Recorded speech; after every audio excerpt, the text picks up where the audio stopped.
Hello and welcome to DFW Chef's Focus on the Food. Today we'll be talking about how to sharpen your chef's knife when it becomes dull. If you try to slice a ripe tomato and it just squishes it, I'll tell you what, it's time to sharpen that thing up.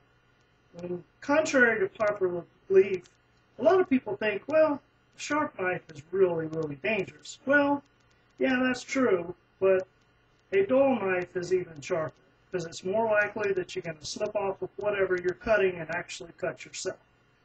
Now, obviously, if you don't feel comfortable with this, you should send your knives off to be sharpened by a professional. However, if you're an aspiring chef or culinarian and you would like to learn how to do this, it is something that can be mastered and takes time. First, you'll want to have a damp cloth, which will keep your stone from wiggling around. You want to make sure that is secure there. Now with the sharpening stone, I just got this from a hardware store for about $5, okay? So it's not very expensive, and it's great. You don't need anything fancy, unless you really want to spend a lot of money, and that's fine. Okay, now your sharpening stone here has two sides. One is a coarser grain, and the other one is a smoother grain. So today what we're going to do is we're going to start on this coarser grain here. Now, and there's two ways you can lubricate your stone. You can either use water or oil. I prefer water because I don't like oil because it just tends to get caked up and just nasty, and it's just horrible. So I like using water. So we're going to sprinkle a little water on this here thing. We're going to get going here. We're going to sharpen this sucker up because I'm tired of smashing tomatoes. I'm ready to sharpen this baby up. What we're going to do, you want to make sure you get a good angle. You don't want to have it flat. What are you going to do? You're going to scratch up the side of your blade. You're going to have scratches all over it. You want to keep this thing looking nice. If you have it like that, what are you going to do? You're going to dull it. So what we want to do is we want to get a nice degree, usually between 17 to 22 degrees, just depends upon your knife. And it's one of those things you can even feel. You can feel when it's resting on the blade, when it's resting right where it is. Okay, so you want to take it and run it. Nice, smooth. Give it a few times. And you can take your time, and then you're going to flip it over.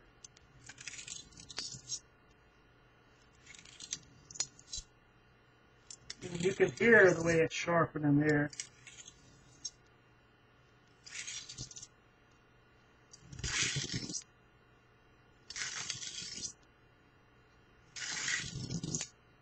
Hear it, it's pulling.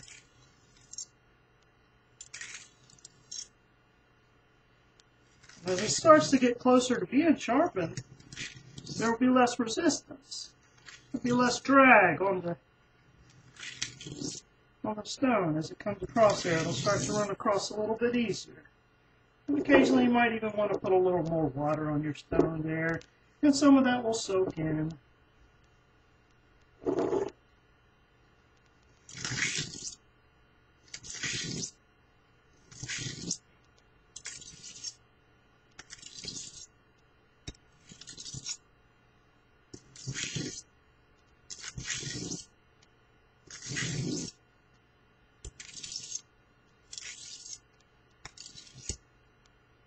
You don't want to cut your fingers, of course. You want to be careful when you're doing this. This is a dangerous task.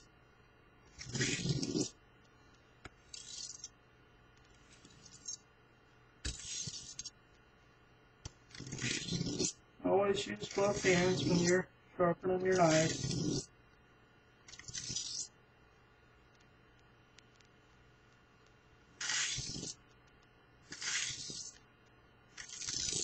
Okay.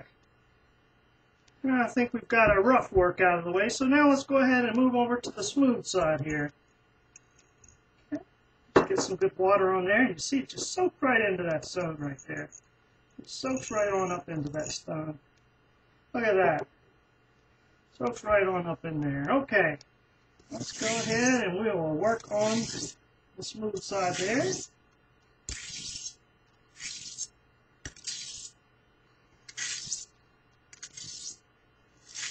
You want to use it when you're sharpening. You want to do it about the same side, same same amount of times on each side, because you want to keep it fairly even on each side.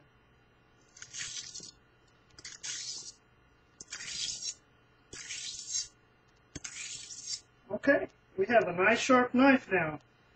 Lastly, you always want to make sure that you wash this knife, because what happens is graphite comes off of there. It's pretty hard to see, this camera here, but it's like a gray. It's that metallic stuff there, and you don't want to impart that into your food. So always make sure that you wash your knife after you're sharpening before you use it to cut anything. Well, thank you for joining DFW Chefs Focus on the Food. Thank you for joining, and we hope to see you back.